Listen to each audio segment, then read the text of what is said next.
Hello and welcome back to Beyond the Film Podcast. I'm Ryan. And I'm Tyler. And if you thought the worst thing that could happen in a submarine was the Titan submersible incident, then boy, do we have a movie for you today, Ryan. What are we talking about? Oh boy, we're talking about Iron Lung. One that I've actually been a little excited for a couple of years now because I've seen some behind the scenes through, it's created by Markiplier, obviously. And I've seen some behind the scenes of him making it. So I've been pretty excited for this one. And I'm curious to see what you thought of it, Tyler. So wait, I'm confused. Is this not a movie about the medical device that your grandparents were put in when they were young? No, it is not. But I believe the name may have something to do with that, Tyler. Interesting. So to be honest, I was so hyper focused on that joke that I was about to say that very clearly landed. So I did not catch your question. What was your question? Well, I was really excited for Iron Lung, and it didn't seem like you were too into it at the theater, so I'm curious to see what you felt, because as always, our new thing is we do not talk about the movie after the movie. Yeah. We wait for this recording, which we just got back from watching it. So, go ahead and tell me, Tyler, what were your thoughts on Iron Lung? Okay, so to start, I had no clue that this movie was even coming out. In fact, the only time I heard of this movie was when you said it was going to be the movie we watched this week and not Send Help, the major release of this week. Debatable! So debatable, because guess what? For most of the weekend, Send Help, the Iron Lung, outsold Send Help. But Send Help ends up winning, which makes sense. But frankly, I think the fact that Iron Lung even gave them a run for their money is a story in and of itself. So I went into this movie knowing absolutely nothing. I know who Markiplier is. I knew that it was based on a video game. I have no idea about the video game. I don't know what it's about. And I went into this movie with no expectations. Now, I want to preface what I'm about to say by saying that I respect this movie. Maybe more so I respect Markiplier a hell of a lot more than I actually like this movie. So what Markiplier accomplished here is nothing short of incredible. He, as probably one of the most famous YouTubers on the planet, basically said, I am a big fan of this game, so I'm not going to bother going through the traditional studio route. I'm going to finance this myself. I'm going to write it. I'm going to direct it. I'm going to star in it. Hell, I'm going to edit the damn movie if I have to. And basically, he didn't crowdfund it, but what's the word? He basically encouraged his fans to call theaters to ask for a release. And the movie basically stumbles its way into a wide release of about 4,000 screens. That's incredible. And I would love to see people who are passionate about something go to the lengths to do that to get something made, because frankly, I think it can only be good for the movie industry as a whole. So very impressed with what Markiplier did, and it's very apparent that the passion for the source material is on the screen. It's something he really clearly loves. I maybe you could speak to whether it's a good adaptation of the video game. I've never played it or know anything about it, but I would assume that it's a fairly accurate representation of the game, which seems very minimalist to begin with. Here's the problem. This minimal concept simply does not work as a movie. And you can be darn sure that it does not work as a movie that runs for 2 hours and 4 minutes long. The fact that basically we are stuck inside one location with one person for 2 hours, you need to give me some narrative arcs here. You need to give me some narrative stuff to chew on. And I think there just simply isn't enough of that. You feel every minute of this 2 hour runtime. And I'm thinking the whole time, I'm like, this would have made an awesome short film. Even at the very least, it should have been about 30 minutes shorter. And I can see, I could probably go minute by minute and figure out what could be cut or not. Now, in terms of what I liked, I thought the effects were cool. I thought the use of blood was really clever. I thought some of the imagery, especially in regards to the use of an X-ray camera, were really cool and kind of chilling. But I just think that for that runtime, I should get more narrative action, maybe different perspectives on different characters, maybe an outside view on the submarine, even though I'm pretty sure that's not the point, or even just more background of like the world that he currently lives in. Because frankly, outside of knowing that he is a criminal and he's thrown in by some mysterious organization to find things and comes across creatures, like, I don't know what else this movie really has to offer. Like, it tries stuff, but I think the movie comes off a little bit more pretentious is probably the right word, right? It thinks it's grander and more compelling than it actually is. So while I respect what Markiplier did here, the movie he produced, I just don't think is a good movie, even if it is a good adaptation of the game. Yeah, I mean, I can understand some of your points. There's a couple things in there that I want to argue against. So, I will be fully honest about this. The second years ago that I heard he was making a movie for this, I made it a point not to play the game, and I made it a point not to watch the Let's Play. I don't know why I did that. I just thought that it would be fun to go into a movie completely blind. From what I understand, on my drive home watching a 10-minute lore video. Please don't take my lore. There might be some spoilers in here. If you're interested in what the movie is about, go watch somebody else's video. This isn't the video for you.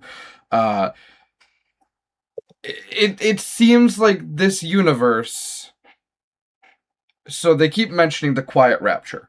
And what happened is basically, like, in the future, world has expanded. We've, like, colonized Mars. We have space stations all over. Essentially what happened is one day, people woke up and everything disappeared. All of humanity disappeared. The space stations, most of them disappeared. The colonies on other planets, whole planets are disappearing. Everything is gone. And nobody knows why. That's where we come into Markiplier's character. Basically, there's two factions. There's the Eden group that we hear about a lot in there, and there's another group, which is named, it doesn't, I forget it already, but they're basically warring factions that are against each other. The base that Markiplier is accused of exploding is the other faction, and Eden takes him as a prisoner, basically as a terrorist, for blowing it up. Not fully understanding why. It's a little confusing. But essentially what we're looking at is two warring factions. Markiplier's caught in the middle as a prisoner between this for a crime that he obviously did not commit, and we never really get an example why. The game is extremely, extremely ambiguous, just as the movie is. The only thing you really get throughout the game is constant connections to the Bible and religious aspects, which we fall into, obviously, more spoiler territory here, so if you're interested in watching this still, just skip over the next couple of minutes. Once we get towards the ending, this creature, it's kind of idealized to be like a cosmic entity, like a planet eater, and it's eating these planets, and humanity is being consumed by this creature. That's what I... Yeah, it's never explained. Eden kind of knows about it, and it's kind of hinted that they go in to find resources, and that submarine that crashes, you hear them say, like, we can use this to synthetically create food, but they shouldn't because it's human blood. It's very convoluted. Basically, what I'm understanding is this is a cosmic entity that has some sort of telekinetic powers, which is why Markiplier is kind of going crazy throughout the film. It is very confusing and convoluted, and I will give that to you. That it's very difficult to put this story into a film aspect. When you're playing a video game, you have control of a character. It's almost the same thing that we see with Silent Hill, is like, you don't do the actions. You can't make a film where you're just constantly doing the same thing over and over again. So it's hard to put that story into another story and have it be interesting still. I found myself really pulled into the story. I knew nothing about it going throughout the movie. I was lost, but I still found myself gravitated to staying interested in this film. It was not a boring, I'd say, at any part for me. which I understand how it could be for you. Um, I I don't know. It's really hard to separate myself from this because I mean, truthfully, I have been watching Markiplier since 2013, which is about half my life. So it's hard to be like, did I like this movie because I liked this movie, or did I like this movie because I like Markiplier? You know what I mean? Do I love it because I love what he makes? And I don't know if you've ever watched it, but he's done larger projects in the past. He seems to always kind of like upgrade himself little by little. He's done a few almost like choose your own adventure style videos on YouTube, which are gigantic projects of like clicking an end video to go to another video, and like hundreds and hundreds of videos create this. So I'm curious to know where he will go from here if he continues to expand. I know I'm just kind of rambling at this point, but there's a lot in here that I'm conflicted, basically. Do I think that this is like an Oscar award-winning movie? It's got some flaws. I don't think that we're at that point. But do I think that it's a great stepping stone for what we could see as Mark's descent into acting or directing? I think it's an incredible jump from where he was at. And I wish that I could kind of bounce some other things off of you, but I know you haven't watched any of his previous works, really. Yeah, no. So I don't think I've seen a Markiplier video. I'm aware that he exists. It's like PewDiePie, right? Like I'm aware PewDiePie and Markiplier exist. I just don't think I've watched any of their stuff. Right. And like, no disrespect to him. I just like, it was never something that came across my screen or that I just had a need to seek out. Right. I mean, going back to what you said, where are you getting this lore about two factions or competing?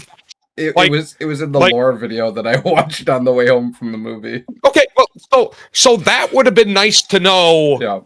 In this movie. Now, I understand that it's very difficult to explain this kind of world building type lore in a single setting in a submarine underground, but like that's what you explained there is what I feel was missing from the movie. Like, yeah, they say that this like dramatic event that like wiped out most of humanity happened.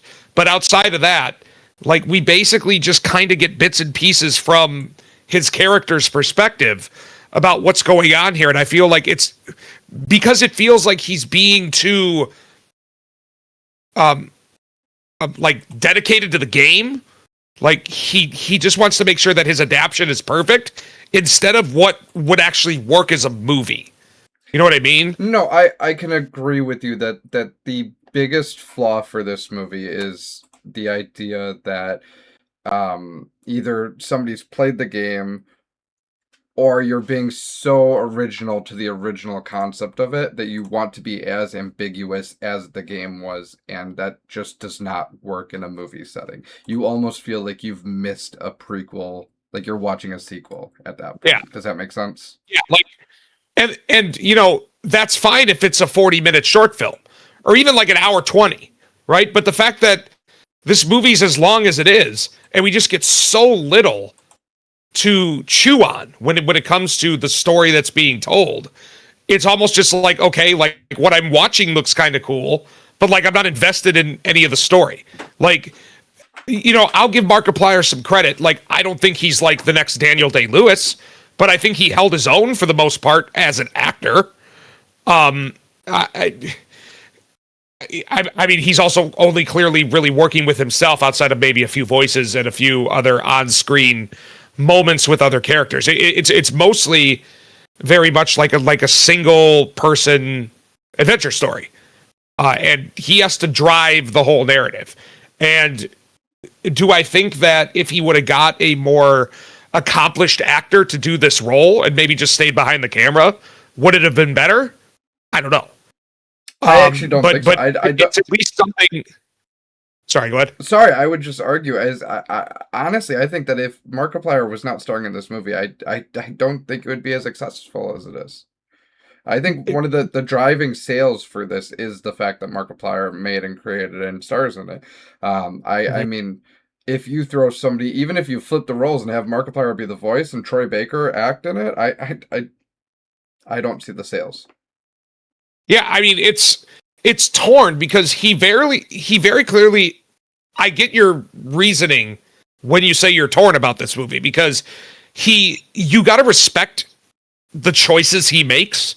Like, he's clearly very dedicated to this, and coming off of Silent Hill last week, where it's got major studio backing, it's got the money, it's got the budget, it's got the effects, but yet somehow feels hollow. Like, there's nothing to that movie. Hell, I fell asleep during it for like 10 minutes. This movie, I mean, I hate to be so critical of a movie that I respect as much as I do, but like, as a, if I want to call myself a film critic, right? The movie I'm seeing is just not a good movie, as is. And I hate to say it because I respect so much of the process that's going on behind the screen that it just feels hard to criticize. But, you know, I like to say I call it like I see it. And what I saw was not a good movie. I mean, we can agree to disagree. I think that I wouldn't say it's a bad movie. I would say that this goes back to our Five Nights at Freddy's conversation, which makes sense because Markiplier is literally the king of Five Nights at Freddy's. So it's just that you didn't really understand the lore, I think, for this. And I know you love that conversation. I mean, I'm not going to beat a dead horse, but like, whatever, man. What I truly want to say, I'm sorry. I look at it and I think that one of the reasons I respect this movie so much is the closest comparison I can make to this movie and the history and the background of it is to Sam Raimi's Evil Dead. And it's so poetic for this film to go up against Sam Raimi's most recent indulge back into horror pretty much at the same day release. It's so poetic to that, and I'm obviously a huge Evil Dead fan. So to see Mark follow in those footsteps almost to a T of self-producing a film that, like, you truly, it all matches up. I mean, Evil Dead was a very, I mean, they had backing, but mostly self-funded through Bruce Campbell and selling his parents' house or putting up, like, they did so much with that. So I don't know. It's conflicting to me. I agree with you that this movie has a lot of flaws, but I will be honest, I'm still going to give it a 4 stars on my review because I enjoyed it. Yeah, I mean, hey, film review is subjective, absolutely, but I mean, I will not be giving it 4 stars. There's a reason why it has 50% critic. I mean, I'm on the good side, you're on the not so good side. Obviously, 50% of critics are really saying what's good about it. 50% are seeing the flaws. And I'm guessing the audience score is somewhere in the 90s. Oh, yeah, I had to guess. I think it was like 94. Yep. Yeah, I mean, look, I mean, God, it's just, I did not outright hate what I saw either. Like, you were just confused, and that very much so. Yeah. And it is a pure example of style over substance. Yeah. Like, I would like to see what he could do next. I would like to see him not constrained by having to adapt a video game movie perfectly, right? And that's another part that makes it so hard because, you know, a problem with video game movies is that so often they have to betray the general like themes and emotion of the game itself to make it fit into a mold of a movie. But when you see someone literally just say, screw you, I am making the movie of this game, hell if it even makes a good movie, and I'm sitting here like, it's just not a good movie. So I'm like, okay, Tyler, what do you want? Like, it's hard because, like, it doesn't seem like I'm talking like nothing can please me. And I hate to be that kind of person because those are the critics that I think are annoying and pretentious. But I mean, I just hate that I respect this movie so much yet like the movie so little. Like, I think what I can put into perspective for you to make it make a little more sense. It's not that you hate the movie. It's that you can kind of see the heart in it. There's a lot of heart in the movie, and there's a lot of love that he put in, and personal time and personal growth. And like all of his soul is pretty much put into this movie. And it's a movie that is hard to follow, and that is frustrating to see because, like you said, if this was a original concept that he had made, there might be some more longevity to being able to see more of a not so ambiguous plot, if you kind of understand what I'm saying. I'm trying to put it in the nicest way as possible because I really like this movie. So, hey, man. I mean, I'm glad you liked it. Honestly, I'm glad I saw it because I mean, if I, all those years back in 6th grade, if our mutual friend didn't introduce us, all these years later, I would have never watched this movie, and I probably never would have. Yeah. So I'm glad that life's butterfly effect-like circumstances have led me to eventually watching this movie with you, someone who definitely appreciates it. Would I maybe have rather saw Send Help instead? Yes, but I there's very few movies where I just outright regret the theatrical experience. Silent Hill. Once again, you just got to respect the passion. And I think that even if you don't like the movie, even if you're, so like, I guess if you wanted to wrap up, I don't know if you have any more to say about it. I think it's a good point to wrap up before you talk bad about my movie anymore. Yeah. So even though like on our ranking, like I maybe wouldn't recommend a theatrical experience because, I probably am not positive on the movie. I would say, like, if you're willing to just watch someone be passionate about something, it might be worth a theatrical visit. And frankly, I think it's cool to support independent film like this. So if you have the means, if you like, out there horror, go see it in theaters. Support someone who is attempting in his own unique way to completely upend the traditional system that has basically been force feeding us slop for decades. I mean, is it going to be for everyone? No.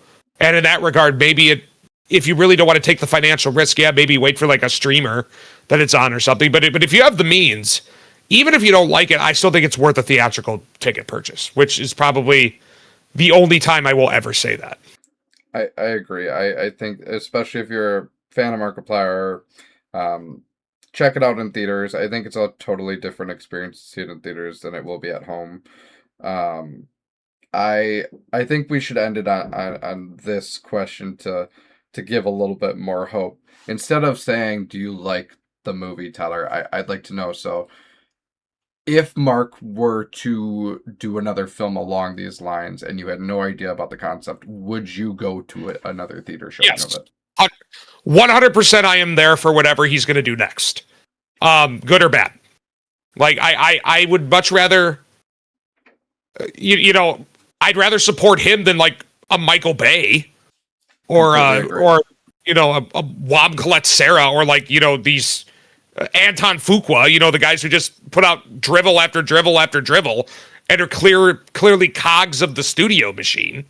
Like I would rather watch, a 1 out of 5 movie or the worst thing I ever watched directed by someone who clearly is passionate about making something than, a 3-star Marvel movie even, So yeah, no, I mean, all respect to him. Like, I would say exactly what I just said to you to his face. Does he punch me for saying his movie's bad? Fine. Like I'd like to think that no matter what I say, I would say it to the star's face, the director's face. I would say what I said to his face, and I would hope that he would understand. Well, Ryan, I gotta say, it's been great talking this movie. Honestly, I think this is, even though we're on pretty opposite sides of the spectrum, it's definitely not like Five Nights at Freddy's was, where it turns into a massive debate. Where I think we could at least see each other's points of view on this movie, and I think that's a really great thing for film criticism as a whole. Yes, sir. Yeah. So, if you haven't, subscribe, follow us, comment what you thought about this movie, and we'll see you next week. When is the test, the AP test, so that we can get some winners? It is May 9th, I believe it is. Okay, It's somewhere in early May. It's like the second or third week of May. And I will put in the link, our email, so that once they get permission from Tyler, I'll make sure to get it in. You can send me the message so Tyler can't be like, I don't want you to say that about me. Well, okay, so to be fair, that's when they take the test. They're not going to get their scores back until, like, first week of July, maybe? So, because it takes a long time to grade that stuff. So, yeah, I mean, it's going to be one of those things where if they really want to do it, they're going to have to reach out over their summer break. Anyways, go ahead and subscribe, like Tyler said. Simply having a wonderful Christmas time. We're past Christmas. We need different music. I watched Groundhog Day for the first time yesterday. I've never watched Groundhog Day. Pretty great. Pretty great. If there was a Groundhog Day song, I would sing it. And on that note, we'll see you next week for Sent Help.